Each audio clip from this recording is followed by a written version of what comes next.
It's the Authentic Human Being Show, starring Johnny Springfield, also known as Sheriff Two Stars. Okay, it's 8:30 Friday morning, and I don't know where my muse is. She hasn't called me back in about 5 days, and you know, she was supposed to come and help me fill in this empty canvas here. You know, come over and pose for me. You know, no nudity. And she didn't show. You know, and that's because I discovered, after we had our meeting over there at the Wandering Goat, you know, wandering on to Cleveland Bundy's property to get some of that free federal grass, you know, that this beautiful young woman at 23 that I met at the art walk, you know. Well, she's kind of the queen of the anarchist, radical, homeless tent people, occupy people.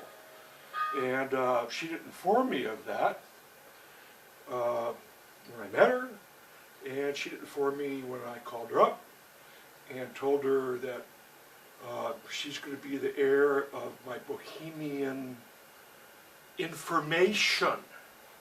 You know, not heir to bohemian bank money or anything like that.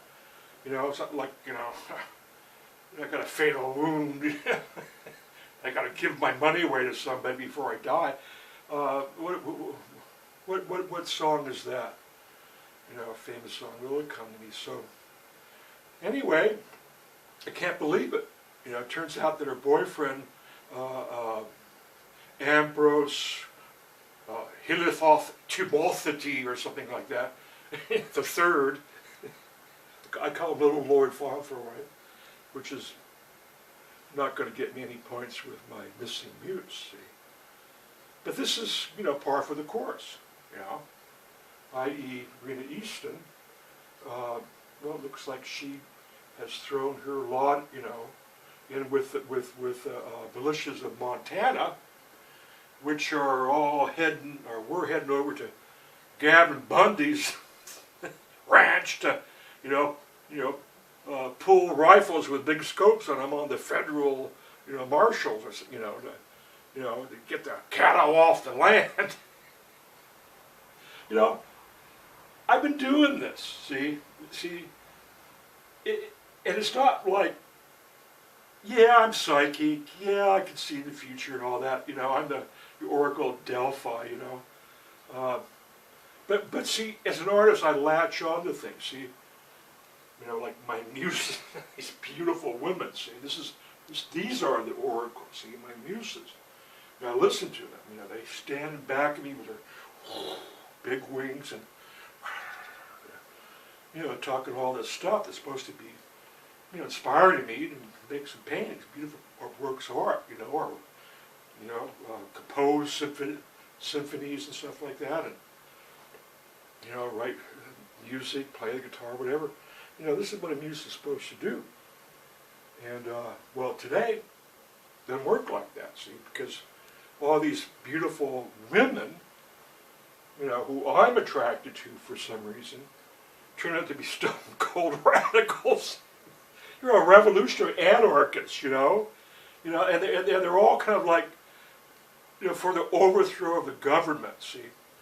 You know, it's like, you know, well, it's like kind of like mental illness, a lot like mental illness, where you don't go to therapy, you know, or get involved in some psychobabble. What you do is you get a gun, so you arm yourself, you get some ammunition, you know, you get some canned goods, and you know, then you hunker down in your end of the world survival bunker. See, that's what these people are doing. The posse. Comitatus, you know, basically are into localism. They're into having no government, nobody tell them what to do but the sheriff, see. The sheriff has the power. You know, this is what this posse comitatus means, and I'm going to have to sit down maybe later and get into the meeting, read you some of this stuff. Because it looks like this is what I'm up against in regards to the sheriff, Deputy Sheriff Dan Malin calling me up, telling me that Rena has filed stalking charges against me. You know, she isn't this kind of out of his jurisdiction, you know. Well, you know, he was coming on to me like really, you know. And I just, you know, I grew up in Oakland. Shit, you just come back twice as bad, you know. The Hells Angels, Black Panthers, Oakland Raiders, you know. You know, we play to win. So anybody intimidates us, you know, you get back in their face, and he kind of backed down. You know, I said, I'm gonna get my attorney, you know, write my congressman, tell him that the sheriff, Bozeman, Montana, Gatlin County, you know, is giving me some, you know, hard time. You know, he's, you know, and he gets that from me. See, because I'm related to the Benton family. You know, Jessie Benton had her own bodyguard, Jessie Scastle. She went into Mexico to assassinate the agents for the Habsburg family, you know, who were the kings and queens of Bohemia, by the way. I'm just waving to my missing muse up there. Bell, you know. So, oh yeah, and John Fremont, the founder of the Republican Party, he had his bodyguard consisting of the 48ers, these very, very radical Europeans who fought against the Catholic Church and the Habsburgs, i.e. the King and Queen of Bohemia. So he would ride around with 50 Native Americans and 50 Hungarian colonels and generals who had lost the battle of over there in Europe, and they fled to America, and now they were taking over the politics. See? And my family came to those people. So this badge gives me power over, let's see, the left, oh yeah, my leftist muses, see. You know, and this badge, you know, gives me power over my rightist, right-wing muses, troublemakers, see. Because these are lawless women, these are outlaws. I picked muses that are basically outlaws. We don't need no badges. Now we get to do what we want, you know. Well, nobody's stopping them but me, you know. I'm the only one that stands in the way, and you know, I didn't understand why I was getting this high drama from these two women. You know, I'm kind of doing a dossier on the putting them, you know, the right and the left together, you know, into one file, you know, called the Renabelle. The Renabelle file. See, because basically, they're kind of like, you know, mirror images of each other, you know. Their modus operandi, the radical modus operandi is very, very, very similar, very much alike. And this is what I'm here to tell you about, because as an artist, before there was a computer and cameras and all that,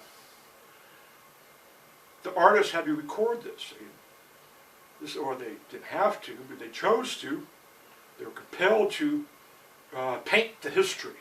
See, Napoleon, you know, at Waterloo, you know, Cleopatra, you know, applying the bite of the asp on her arm and committing suicide. So this is what we used to do. You know, we were the fifth state. We would paint this in, see, paint.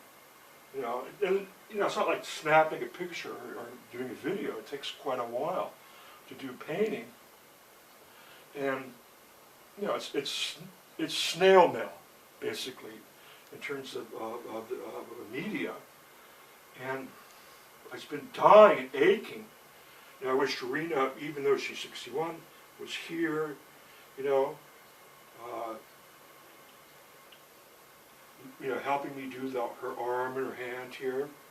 you know, but she freaked out, you know, and I think it's because the sheriff, see, you know, when she contacted me and sent me all those poems and this letter, see, she was saying that she was still married to this cattleman, this rancher, who she divorced 15 years ago. And I was even wondering then. I says, huh, what is this guy? Is this a right-wing militia guy up on the hill? You know, snagged himself a beautiful woman, you know? And so what went wrong with this whole thing? Well, I think it was Nietzsche's reading of Renabelle's, both are Renabelle. I'm just going to call them both Renabelle, because it doesn't matter. See, they both hate me. You know, they won't talk to me. They won't return my calls or my email because, you know, I did them wrong. See, so Rena makes contact with me. She starts looking at my blog and telling her friends, you know, in Montana about my blog, and you know, there's Sheriff Dan, or Deputy Sheriff Dan, you know, got his laptop open, and you know, and I'm sitting there down there in the granary, you know, having Nietzsche read this poem that Renabelle wrote, and at the end of it, here comes Kenny Reed, you know, black man, you know, he says, you know, I'd never heard my daughter sing before, you know. You know, the feet are up there on the table. Oh! You know, I mean, this is a movie. You know, this is a serial. This is a reality show. You know, because as we've seen, you know, the Fox News, the whole right-wing people just embrace Clevin. You know, no one's going to take my cattle. You know, because I'm a the only person that can arrest me is the sheriff. I'll surrender the sheriff, but by God, I'm going to shoot every government man, you know, down like a dirty dog, you know. The sheriff can come and get me. See, this is part of this posse thing. See, they, you know, they got arms and end-of-the-world tunnels and food stored up for the end time, you know, and they don't respect any authority but God's, you know. Jesus, you know, and the sheriff, see. You know, oh, the sheriff could come and, you know, bust my ass. See, now I was doing this whole sheriff thing to Brownsville, you know, going out to George Miller's grave and, you know, walking around with it as the sheriff here, see. I've latched into this thing that was festering under the surface, you know, ready to pop, you know. And so Fox News is like really adopting this guy, you know. Yeah, you know, this guy's a patriot teabagger. He's more than that, you know. Finally, a cause we can get behind, you know. Cattle out in the middle of this desert wilderness, you know, that the evil feds trying to get, you know, and the redneck, you know, patriots are trying to, you know, protect Bundy, see? You know, the redneck Fox News. You know, they're booking this guy till doomsday to come and talk about his beautiful, wonderful movement, you know. Well, 2 days ago, they put the camera on him and outspoos this really racist, horrible, pro-Confederate, anti-black diatribe. You know, it's right. You know, right from these militia posse guys, where he's basically saying what they all say is that, hey, you know, the war between the North and South didn't have to be fought because it was a white man against white man, and you know, and gosh darn, we'll never get over losing that war as neo-Confederates. You know, we're going to be bitter to doomsday about that.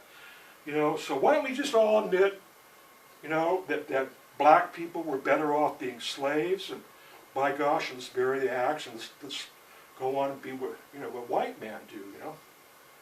Well, see, what people don't understand about Renabelle over here on the left and Renabelle over here on the right, see, I got that turned around, is that this is all sexy stuff for white people. This is very, very sexy stuff. And it's a turn on. It always has been. You know, the revolutionary Bolsheviks, you know, they, you know, run through through Red Square with the Cossacks cutting them down. You know, and then they rush into a doorway and, you know, fornicate, you know. You know, when I marched on Washington with a million hippie, you know, bohunks, you know, no sooner did I get to the base of the big Capitol building where I could see the speakers, right next to me is this beautiful girl. And we looked at each other, surrounded by many people. There's a big oak tree, and all of a sudden, we're making out. We are, you know, you know, I mean, we literally slunk to the base of this tree, you know, because we had more room down there, you know, and just made out. And it was like, we made out for 12 hours. Sexy stuff. So, if you watch the news, you know, what you're seeing from these posse guys is they're on their horse, you know, and they got their rifle, you know, riding around, you know. I mean, what does that look like, you know? Do you see, I mean, this is the big payoff for them, the big sexy payoff, you know. They got the horse laying, you know, horse shit behind them, peeing and steam coming out their asshole. You know?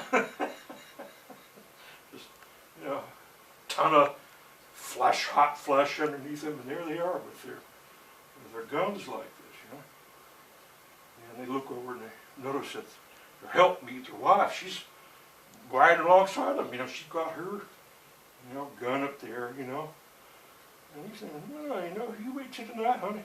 You know, I'm gonna grab you by your ankles, flip you over and give you some backdoor action tonight. You know. See, you can see them, you know, they got flags, you know, they're these guns, you know, and they're out there, they're in their element. See, this is, you know, see, white people can't really fornicate well unless they got this thing, see. You know, they learned this growing up with that little cat pistol with cow guns, you know, cowboy, you know, cowgirl stuff.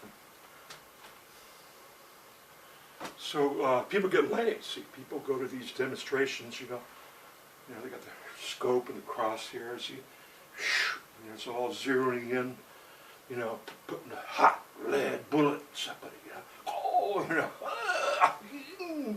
you know, it's orgasmic. And so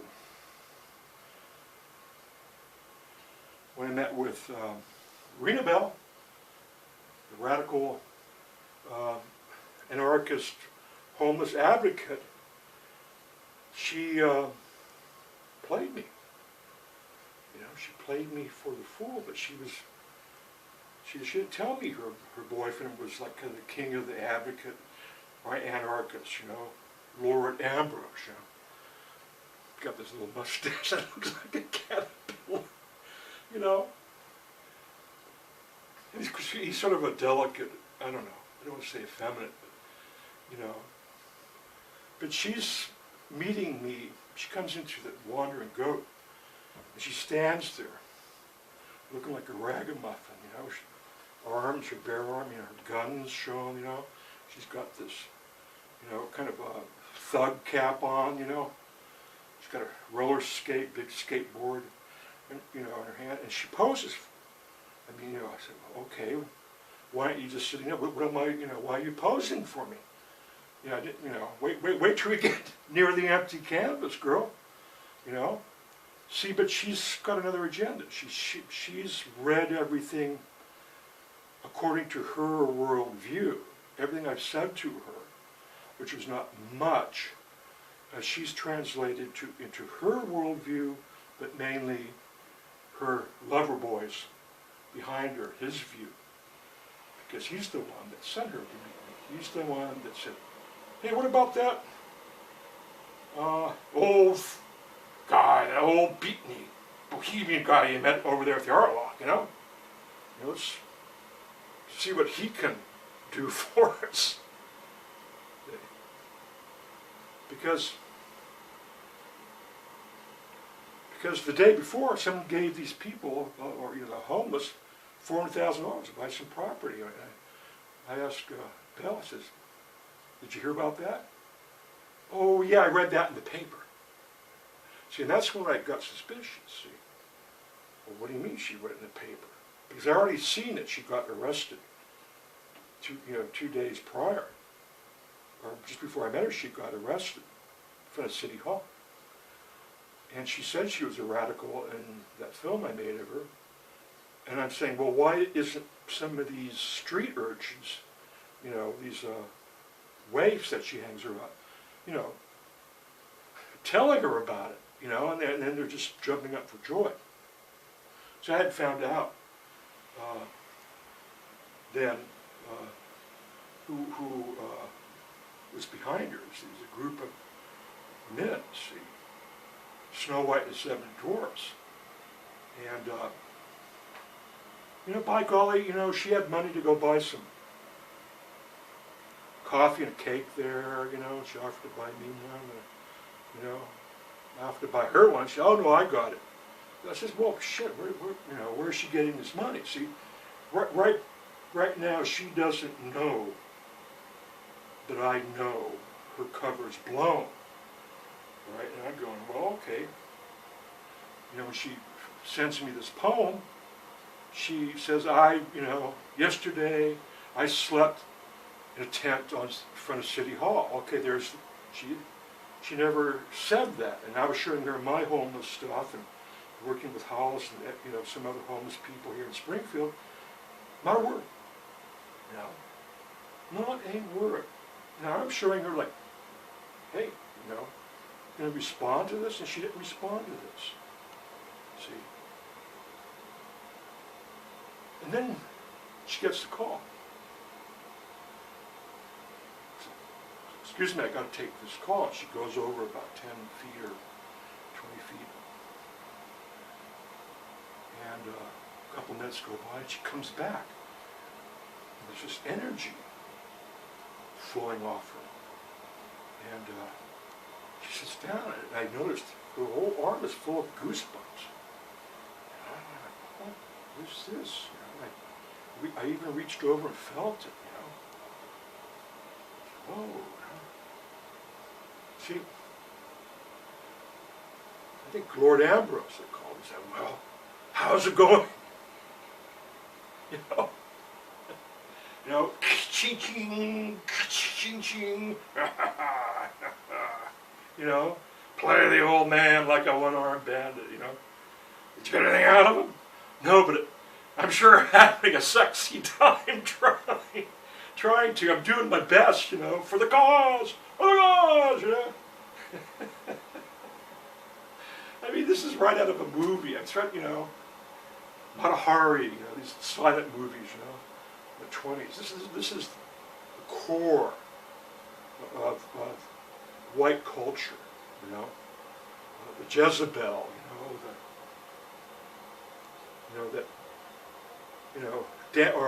Salome, who dances for John the Baptist's head. This is all through the Bible, of these wanton women, these harlots, that all the patriarchs married, and it's all part chivalry, the naked girl, beautiful naked thing, and there's a chivalrous monk or knight going, no thanks. So, anyway, I'm going to take a break here because this doesn't get too long. We'll get back to some more of this intrigue, between Renabelle and Renabelle, my two dueling muses that I bring it together in this video so that at last they can meet. Let's see if we can work this out. Let's see if we can arrive at some kind of sensibility. Oh, see, Sheriff Two Stars, I didn't get that name from Indian chief or a shaman. I got that from an old mafia don in Oakland who follows my blog. You know, he saw the dilemma I'm in. He says, you know, don't you kind of miss us, you know? You know, when we ruled the streets and, you know, America, that mafia, that black hand, you know? You know, we had this code between men, you know? Don't you kind of miss us, you know? Mr. Presco, you know? And that's when he called me Sheriff Two Stars, because I'm literally torn down the middle, see? You know, I gotta walk the street and, you know, rule over here, you know. Hey, Renabelle, you know, pitch your tent over there, you know, what did Kitty say?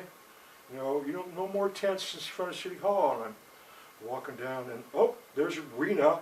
Oh no, don't you put your cattle on on the government land. We had a ruling, and I remember, you know, and I'm walking down again, you know. Renabelle, don't you be slashing Miss Kitty's tires. See, they listen to me, see, because they all got this posse, you know, comitalis thing here, you know. And over here, you know, and, oh, you know, there's Renabelle driving a tank down Main Street. I said, Rena, you put cracks in that pavement, you know. Come winter, there's going to be potholes, and who's going to pay for it? We're going to have to raise taxes, you know. Now you go put that tank back where you found it.